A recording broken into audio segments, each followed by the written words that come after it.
It was symbolic. It was a picture of moving from darkness into light. The next day, there was symbolism of moving from darkness to light, moving from night to day, moving from ignorance to awareness. And here we see at the beginning of Scriptures a theme that exists throughout the entire Scriptures. We see the beginnings of that foreshadow of looking forward all the way to Luke 9:23 of we begin to see the beginnings of death into life. We must die in order to experience life. The Jews in their culture believed that the day began at night, which is why I sent a tweet out last night to the seniors that said, sleep well tonight, rest well tonight so that we may love well tomorrow. Rest well tonight so that we may love well tomorrow. We see the rhythms all the way from the beginning of creation. We see this rhythm and this cadence and this flow of this death equaling life, this ignorance coming into awareness, this night going into day, this darkness going into light, where there's a time for us to refresh. And then there's a time, in 24 hours, there's a time for us to refresh in the evening. But then in this week, there's a time for us to refresh and rest. But then throughout the year, there's these 7 moments for us to recharge and refresh. Do you see the significance from the beginning of time of what it means to rest? To a point where, again, God began to command rest. This is good. And so we see this cadence and this flow of creating into resting, creating into resting. And this becomes incredibly significant.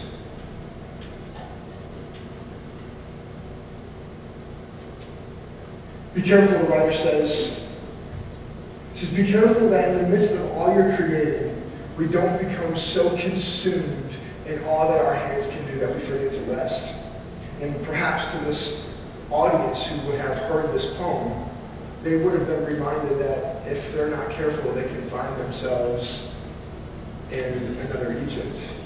They can find themselves in another reality that they've created where all they're doing is working, creating,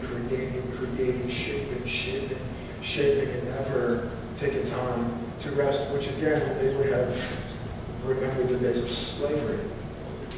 So we see from the beginning of the Scriptures that this cadence, this flow, that if we miss it, is like slavery. It doesn't seem to make sense. And so here lies the tension.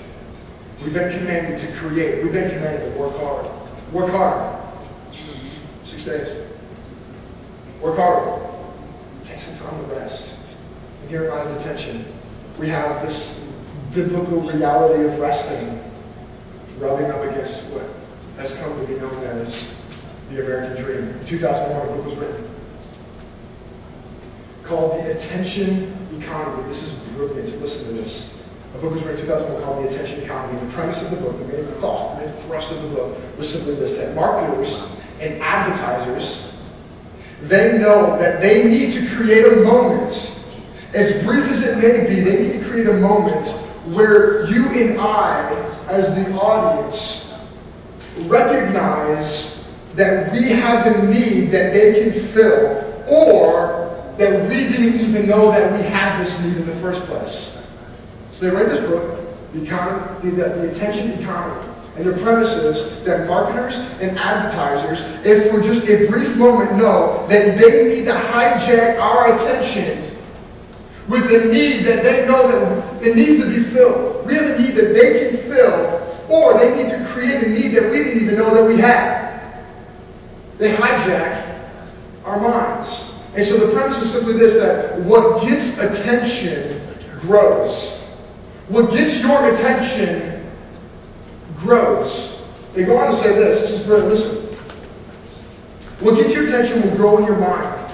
And if it grows in your mind long enough, you'll act on it. Which, biblically, this should begin to give us a picture of sin, yes? That what gets your attention will grow. And if it will grow in your mind, and if it gets enough attention in our mind, we will eventually act upon it. We'll eventually act upon it. Now listen to me, I know that many of you have been touched by an affair. Listen to me, affairs just don't randomly pop up out of anywhere. You don't accidentally, listen to me, I'm going to be a little potentially harsh here. You don't accidentally, and this has nothing to even do with affairs. This could be even for engaging in premarital relationships that are going so far beyond boundaries. You don't accidentally end up in bed with someone and do something that you shouldn't do. You know what I'm saying? It doesn't just accidentally happen.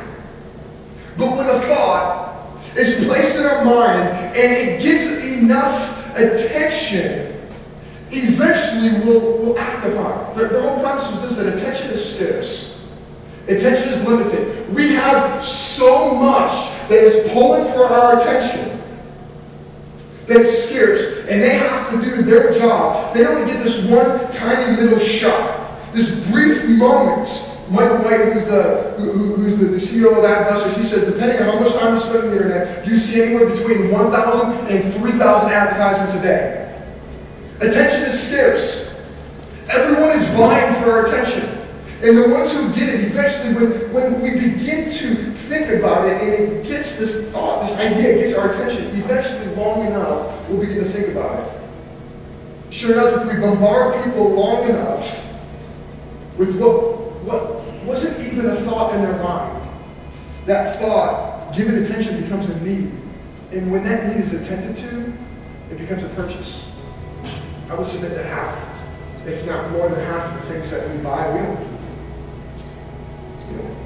We just don't need them. So we see the tension of the American dream. And here's what this has produced. The American dream is a lure, and the supposed promise is so powerful that it becomes the driving force of every decision that we make. And here's what its message is. Its message is simple. The American dream simply says this, that what you have isn't enough.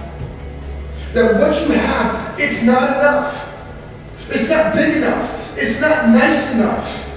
It's not expensive enough. It's not fast or hip enough.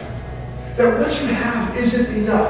Do you see what this causes? What this has produced? What this has produced is this has produced a reality in North America of busyness. What I have isn't enough. But if I can do more and I can work harder, I can get more. I can get more that will hopefully be enough. But when that's not enough, I need to work harder. And what happens? We become busy. And the busier we get, the more the American dream becomes our idol. And the more the American dream becomes our reality, the further we get away from a biblical understanding of what it means to rest. Because we cannot rest in our need to become what the American dream has called us to become. It doesn't work that way. In the midst of wanting more, antidepressants in the last decade has tripled in the last decade. In a desire for more. We are living in a time that we're more busy than we've ever been before.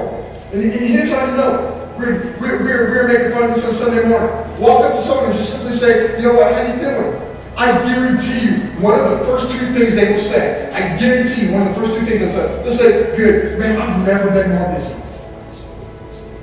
Man, it's just crazy right now. I'm so busy. Or they'll say this, man, how you doing? Oh, I'm so tired. What happens? Our busyness forces us to be tired because we can't keep up. The experts are now saying, because of our multitasking, here's what's happening, because of technology, we're able to do more. We're able to do more now than we've ever been able to do at one time before. We're able to do more at one time to be able to do it all so that we can have it all. That's what we call multitasking. Experts are now saying that North American teenagers can multitask so well that you guys are squeezing 31 hours into a 24-hour day.